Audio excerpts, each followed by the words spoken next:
I always thought love would be something I got to choose. I thought life would open in front of me like a road I could walk on, step by step, with my own feet. But the night my stepmother called me into the living room, everything began to tilt in a direction I didn't want. She sat on the sofa like she was waiting for a show to begin. Her hands were perfectly still on her lap, and her eyes were sharp in that way that always made me feel like I was already losing no matter what the conversation was about. "Sit," she said. I sat. She didn't speak right away.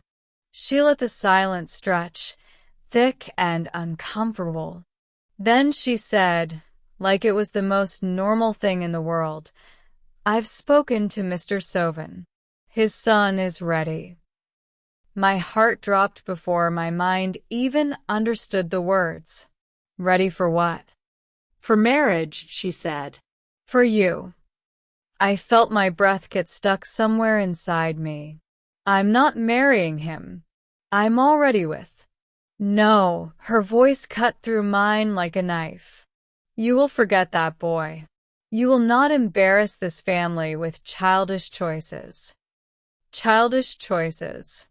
That's what she always called anything she didn't choose herself.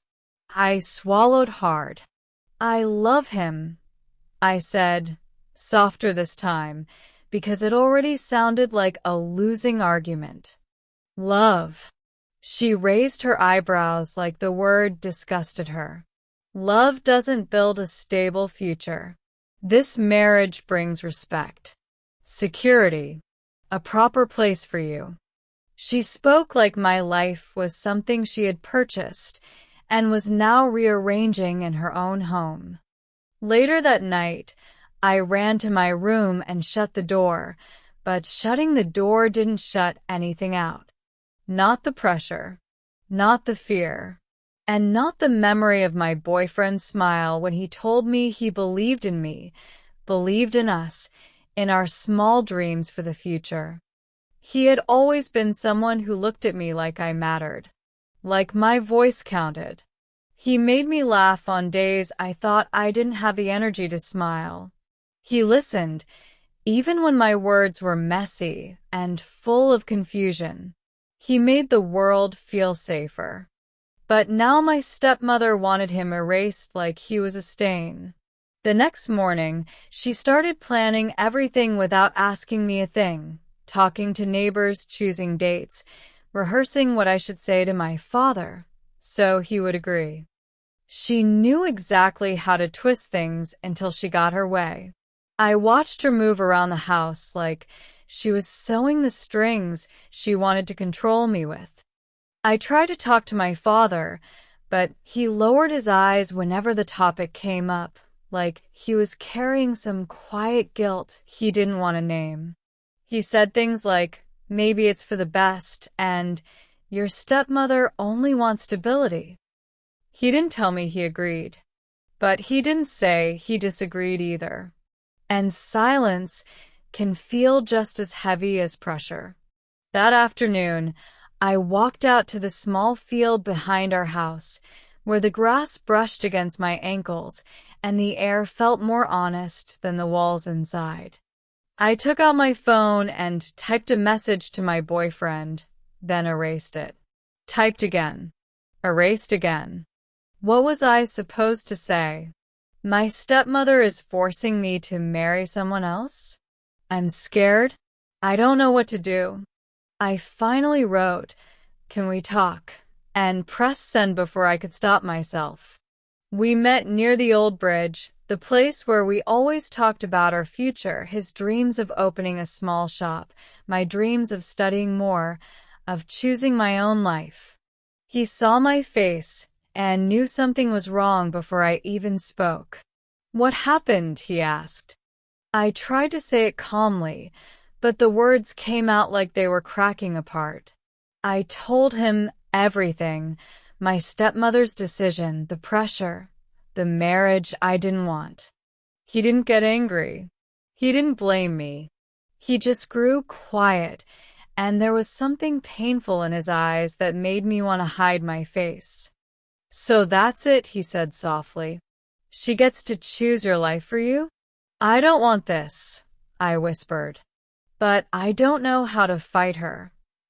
He looked at me for a long time, then said, "You don't have to fight alone, but you do have to choose. Not me, not her.